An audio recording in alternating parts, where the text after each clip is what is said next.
Hello, everybody, and welcome to Mrs. G's Story Time. We are reading By Searching by Isabel Kuhn with permission of OMF International, and we are on Chapter 9, Spiritual Prevision.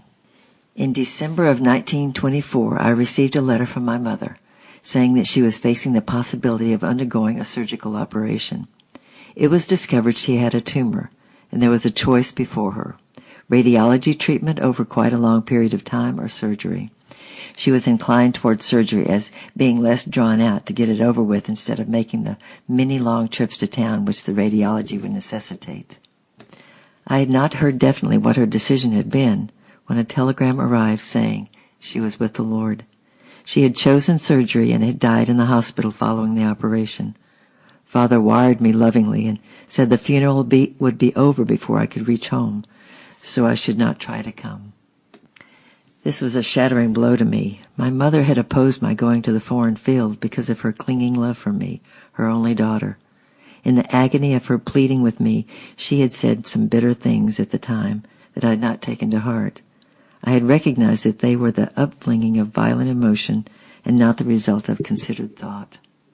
But one word had been, "You are praying to go to China, and God answers prayer, but you will go only over my dead body." That memory now came back to me and simply lacerated my heart. I owe a great deal to my mother. With her own deep affection, she held high ideals and was very conscientious. She sacrificed her musical career and many opportunities for musical evening with other young people in order to babysit with her 2 children at home. She married young and was still in her 20s when my brother and I were born. She had great ambitions for her children and carefully watched over us. We were never allowed to run the streets. She gave up her evenings to reading to us and planning to make a home a pleasant place where our friends were welcome. She was a Christian, and at one time a consecrated Christian, and always trained us to love the Lord and honor His Word. As we grew older, she wanted us to move in good society, and this was the temptation which led her to compromise with worldly things.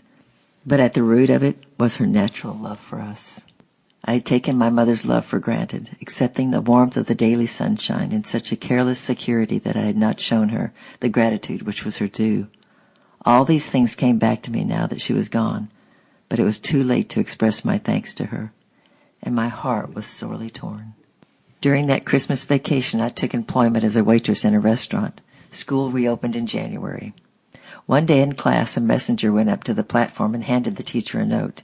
He read it and said, "Will Miss Isabel Miller please go to the office of the Dean of Women? There's a telegram for you." Astounded and wondering, I got up and sped toward the women's building. What could it be? I was trembling by the time I reached the office, and from the dean's face, I knew it was bad news of some kind. I could only look at her in agony and beg that she tell me quickly and not prolong suspense. She did so. "Sit down, dear," she said. "The telegram reads, 'Father critically injured in elevator accident. Come home at once. Murray.'" "Who's Murray?" "My brother," I choked out. "But I can't stand it. Father, too. Oh!" "Is there anyone we can call to help you, dear?" she asked tenderly. Suddenly, in imagination, I was far away, sitting on a seaside beach beside a tall, strong man who was looking out over the breaking sea with brooding eyes. He was saying, "Satan may try to get you away from the Institute. Is there anyone you know who can be depended on for godly, unprejudiced judgment?" In a flash, I recognized Mr. Fraser's foresight had been an exact premonition in all except one detail. He had thought it would be my mother, but it turned out to be my brother who summoned me home. The memory of Mr. Fraser's advice steadied me and quieted me. Sitting up straight, I said, "Yes, please. I would like Dr. Isaac Page to come and help me." The dean was relieved to be able to do something, and in a moment she was talking to him on the telephone. I waited in the dean's office until he arrived, my father's intimate friend. "Daddy Page," I said, "Mr. Fraser told me that this might happen. He also told me what to do if it did happen. I'll go back and pack my trunk, and will you please do 2 things for me? Reserve a ticket for the train tonight, but don't buy it yet. Will you please wire immediately to Mr. Charles Thompson and ask him if Dad is as bad as Murray said?" "Excellent idea, Isabel," Dr. Page said. "First reports of these accidents are often excited and exaggerated. Mr. Thompson will know, and I will go and do that immediately. There's no train going to Vancouver until this evening anyway, and you You will trust and not be afraid. Yes, I said, much calmer now that a plan of activity was underway. Thank you. Everyone here is so kind and loving to me. I will be all right. I'll come back just as soon as I have wired and made the train reservations, he said, and was gone. Before supper that evening, the answering telegram arrived. It read, Father improving, sends love and says stay at your post, writing Thompson. Oh, what a relief. The letter that followed told how the elevator girl had lost control and the cage had crashed 4 stories to the cement basement. Daddy was injured internally and the jar began a trouble which did finally take his life. But he lived for nearly 20 happy years before that took place. He that is spiritual judges all things. 1 Corinthians 2:15. How did Mr. Fraser know that this might happen?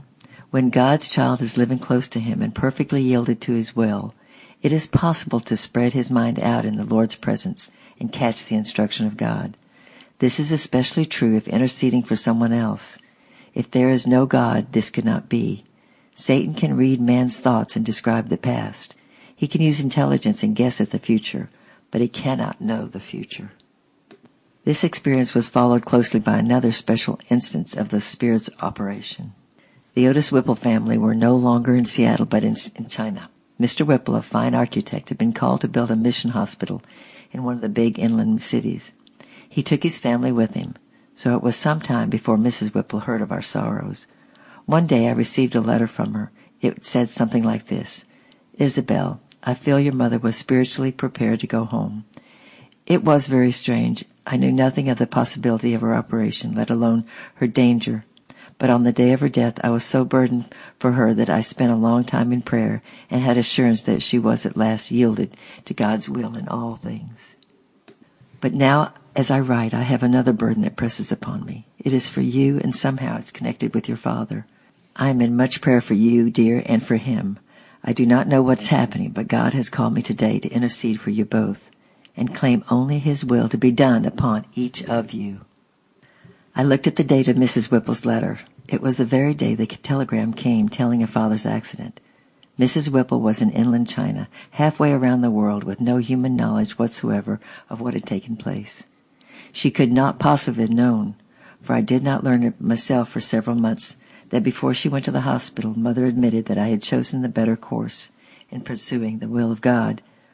What had been worldly ambition in her life, she confessed to him, and before she died, she came back to her early consecration of all to the Lord. Who knows how much Mrs. Whipple's intercession helped to win that battle? I was deeply impressed and wistfully wondering if I would ever attain to the place where God would trust me with his counsels in this way. I did not know that God has these gifts in greater and less measure for all who are born again of the Spirit, and living in obedience to the Holy Spirit. I was soon to learn. Joy at Father's recovery was quickly followed by new anxiety. Mother had been the business head in the family, and it was she who had managed to make ends meet, and who had planned so carefully that I was able to get an education. Father was of Macambery's optimistic and gullible temperament. He was going to strike it rich by investments in copper, silver, gold mines, or some such venture. The fact that he had consistently lost all his life savings in those promising stocks never seemed to teach him. After Mother's death, I was perturbed to hear that Father had given up his profession and had gone into stock selling. This time, a new invention which would make us millionaires in a short time. Brother, too, had sold his chicken ranch and apparently was not working at anything. Why start something new if you're going to be independently wealthy soon? They rented a little bungalow in North Vancouver, sold some of our furniture, and moved the rest in. These cheerful, wonderful-sounding letters only served to burden me. The higher Daddy's expectations rose, the lower sank my heart. Lord, is life to be always grim? I whispered to him. His answer was not long coming. It was in General Missions class that Dr. Glover repeated a previous announcement. I've told you before, he said, of the Foreign Missions Convention of the United States and Canada to be held in Washington, D.C., January 28th to February the 2nd. The Moody Bible Institute has been allotted 8 delegates, but we only have 6 signed up to go. This will be a wonderful experience since famous missionaries and native converts from all over the world are coming. President Coolidge is to open the session. I'm sure there are some in the student body who can afford to pay their own way. The time is getting short. I would urge you to sign up. Next week is the last opportunity, so get ready. Delegate to a great missionary conference in the nation's capital, my heart reached out in longing to go. Suddenly I felt I was to go. It was as if the Lord said, "You've had a long enough siege of sorrow, dear, and I'm going to send you to Washington for a little time of joy."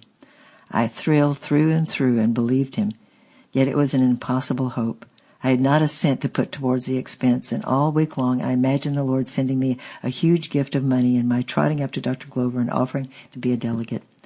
But not a cent came in. The last day of opportunity arrived.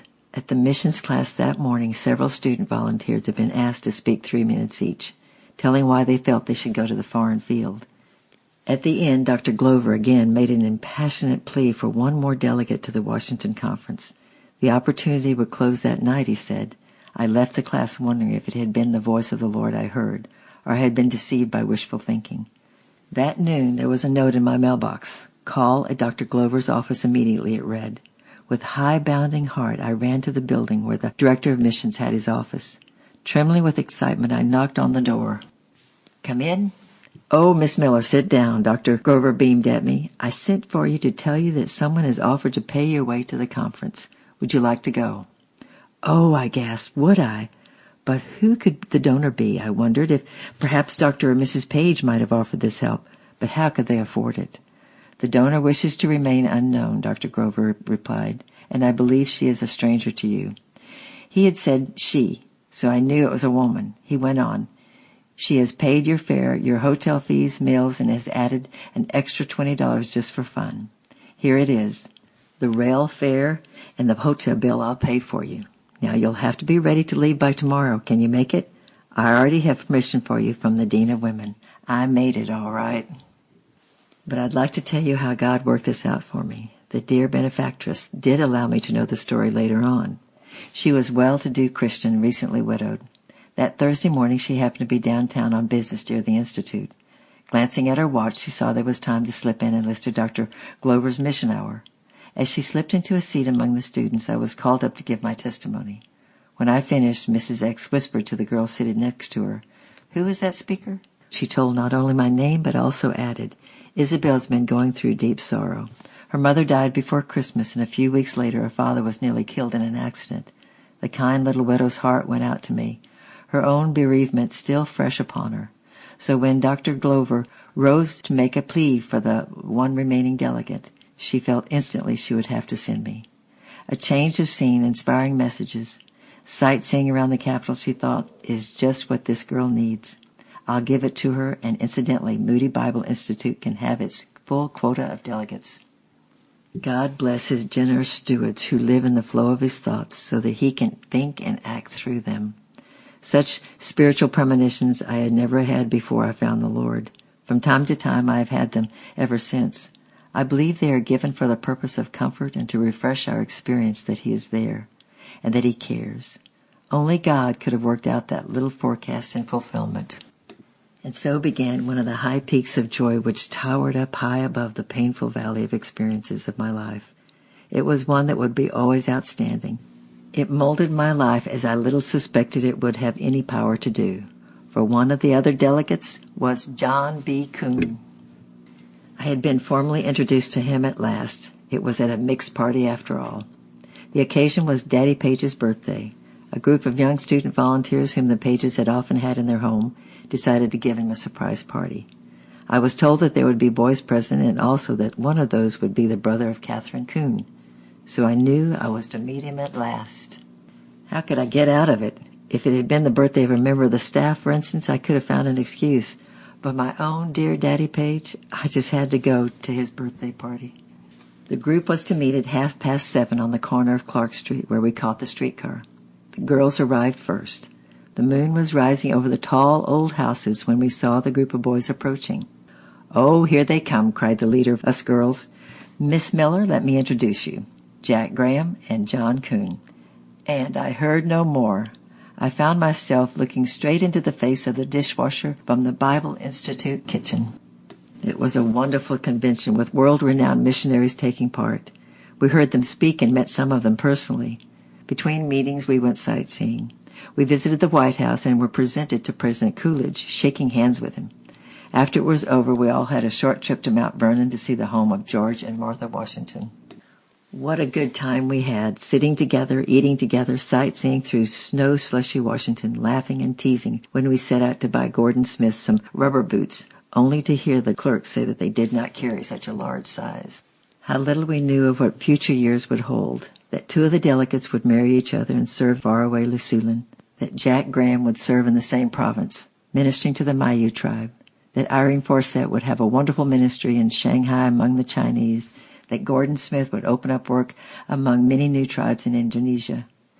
Friendships were formed during those delicate days that have sweetened the whole road of life ever since.